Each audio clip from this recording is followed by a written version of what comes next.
Hey folks, Sam here. Quick update. Everything everybody asked me about. DNR lawsuit going good.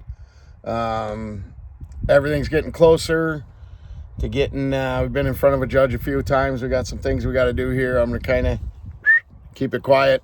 So that's going good. We got the lawsuit with the county. That's moving forward. But enough of that bullshit. Kind of, you guys always beg you want more videos of air guns and killing birds and toasters and trapping and all of that. And dude, I get it. For the last 5 years, I've focused tremendously on my business in North Dakota, and things are going phenomenal. It's opened up a lot of doors for me. I've gotten purchased Epic Acres, and then Epic Acres 2, and now 3. And then, we've just done a bunch of development. We've got a pond and all of that going over there on Epic Acres. And Epic Acres has become kind of the family hangout. We got a pond. We got the permit to do the fish. We got a lot of stuff going on there. That being said, we're going to start a new journey. I am going to start taking more time off. You're going to start seeing me do more videos. I got a Fisher tag this year, so we're going to probably in January, we're going to head up there, end of December, somewhere in there, we're going to head up and do some Fisher trapping. We'll do, obviously, fast track to Fisher trapping. But we are going to be spending some more time at home enjoying what we got. Me and Melissa purchased a lake cottage, so that's changing up some of the plans. It's 6 miles down the road on a lake. It's going to be Melissa's happy place and place for family to hang out. Epic Acres with the pond and everything and all of that. I never thought I would own 3. And then when I bought it, I pretty much told Corey, you can build a house there, blah, blah, blah, and we were going to let it go. My daughter Cody is going to get some ground. But we kind of have changed plans. Corey will probably build someday, but I am going to take you on a journey over the next however many years, and we are going to turn 3 into something crazy after all the shit I've learned. And now listen, this is 3 right here. Here it is. I got 12 acres of swamp. I got this giant 30 acres of field. We purchased 2 acres of them pines right there from all the way back there, all the way to the front, so we don't have to worry. And that's my dad anyways, but God forbid the day he croaks, and we'll be able to keep that. He's got his gun stand up there. He'll be able to hunt this ground for the rest of his life. He'll never have to deal with any bullshit. Things are good. So anyhow, on with what we got going on here and things I've learned. So I've watched a bunch of Jeff Sturgis and Dr. Deer and Northwoods, and I've learned a lot. But I'm telling you, I don't got nothing to sell you guys, and I'm going to show you what we're going to do here, and we're going to turn this into something freaking unbelievable. I rely a lot on Chris Brackett. However you feel about him, I don't give 2 fucks. The guy's never done me wrong. I have a pretty good, I would say we're friends. We're not buddies. We talk. He gives me a lot of advice, and that dude knows how to set some property up. Like I said, I listen to Jeff Sturgis. I listen to all them. Here's my first piece of advice to you. If you have property and you want to do something great with it. I spent a lot of money, because at the time we thought we were only that son's a bitch. We'll go this way. We spent a lot of money on Epic Acres. We got a couple hundred trees planted. We got some whole things.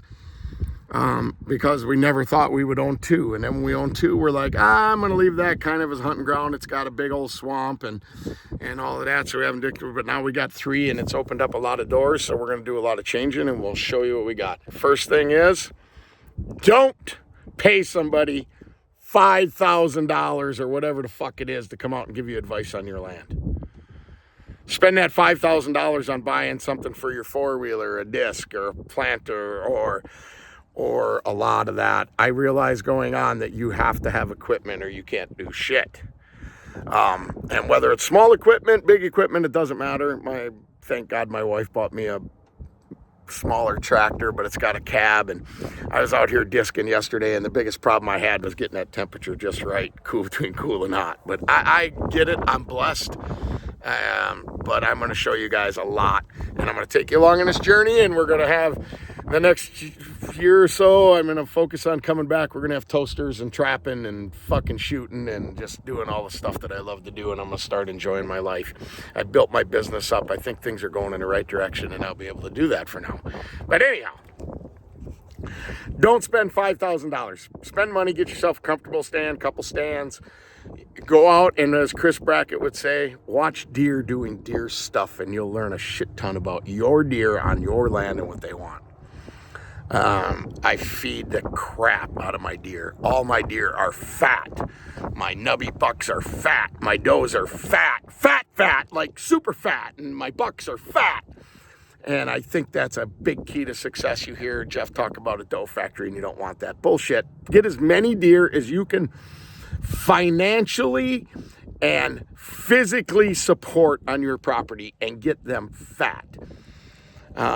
The nubby bucks that I got this year that are fat probably have more potential into growing into something big. I have bucks on my property that are 5.5 years old, have been here since I owned it. I know what they do. I know where they're at. I know how to hunt them. Killing them would be nothing. But I'm learning something, and I kind of got it. Again, Chris Brackett, you'll hear me talk a lot about him because I think the dude is probably as real as it can get, and he knows how to kill big bucks and grow big bucks. But he doesn't hunt for the racks anymore, and neither do I. I've killed some good deer in my life. I just want to grow old deer. I got one. He's 5.5 years old. He's nothing spectacular. He'll rank in the top 5 of deer in my life, and I don't know if I'm going to kill him. Not because I can't, but because wouldn't it be cool to me to have a chance at a 6.5-year-old buck? And we got some 3.5-year-olds and some 2.5-year-olds. And yeah, the neighbors shoot a few. But anyhow, enough of that bullshit. Let's get started on 3. You'll always hear me call it 3. It's Epic Acres 3. So here's where we're at. We have 12 acres of swamp. This holds a few deer. Not a lot of deer, just a few. This is a very, very, very unhealthy marsh. It's starting to get overrun with buckthorn down there. The trees are starting to die. We have the grasses are just overtaking. There's nothing to keep the deer in here. So project 1 or project 2 will be, I got some plans to turn this swamp into something the deer want. And I'm going to do it on 1 and 2 also, but they need some browse, and they need a little bit better bedding, and some thermal cover, and so you're going to see me work on that. And I got some plans because I had some epic failures over on Epic Acres 1 and 2, but this is going to be something. Then the next thing, we got this giant field here. We got it's a big L-shaped field. So this summer, every year, I grew up here. This has grown. That's all public hunting, and everybody tells me you can't grow big bucks with public hunting. Fuck, you can't. Watch me. So during the summer, we have 50 to 60 deer that are out in this alfalfa. This was leased to a farmer, and this is what he grew, alfalfa, and he's got some grasses mixed in it for protein so he can get better feed and whatever. But every night during the summer, we have 50 deer out here. One night I had 12 bucks. One good buck, rest are all 1.5 olds. But there's less and less deer out here because this is getting less desirable to eat. But I worked out a deal with the farmer. I said, hey, listen, you can keep farming this because they got the soil built up and they'd like to take advantage of it, and I get it. And I said, but I'm going to start doing some things. And when it gets to the point where it's no longer profitable or feasible for you to hunt or to take the crops off of here because I'm hunting it and doing it, just leave and we'll shake hands, and I'm not going to charge you for any of this now. And we agreed that was great. So here's what we got. So yesterday I started on it. This section right here is going to be the food plot. And we're going to divide that up and we're going to grow food here. Because the goal is to get the deer here to eat and get them to sleep there as they transition. All summer they're going to spend in there because that's thin pines and they go in there and the wind blows and the bugs doesn't bother them.